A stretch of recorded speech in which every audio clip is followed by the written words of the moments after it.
Je vais vous dire que l'usine Calcia ne pollue pas, elle pollue comme toutes les entreprises qui sont sur notre secteur de la communauté urbaine, mais essayez de vous apporter quelques éclaircissements que l'on a l'air quelquefois un peu d'oublier. Je ne vous ferai pas un petit rappel historique de l'usine, puisque tout le monde l'a dit, elle a été créée en 1921. Et moi, depuis 1950, j'habite en face, donc je sais ce qu'elle peut apporter comme nuisance et ce qu'elle a apporté comme nuisance aux habitants de ce quartier-là.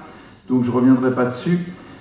Je vous laisse simplement vous dire que pour qu'une usine de ciment fonctionne, il faut une carrière de proximité. Donc c'est un grand principe industriel économique simple, pas de carrière, pas de cimenterie. C'est pourquoi le 14 avril 1999, 350 employés défilent dans les rues de Mantes-la-Jolie sans tracteur pour sensibiliser les élus sur l'avenir de la cimenterie de Gargenville et la sauvegarde de leurs emplois.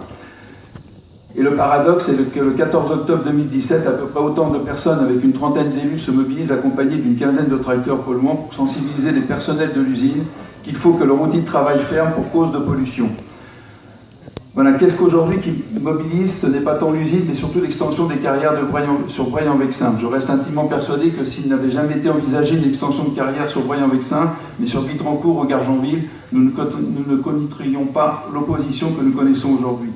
En témoigne l'extension des carrières sur la commune de Gargenville en 1986. Même si à l'époque des voix se sont élevées contre cette extension, pas un maire d'une commune voisine est venu brandir son écharpe tricolore à Gargenville en criant non à l'extension des carrières sur Calcia. Calcia, ça suffit, et pourtant les effets de la pollution étaient certainement plus importants à cette époque qu'elles le sont aujourd'hui. Et ne croyez surtout pas que le conseil municipal de Gargenville de l'époque n'avait pas conscience de l'impact environnemental de l'extension des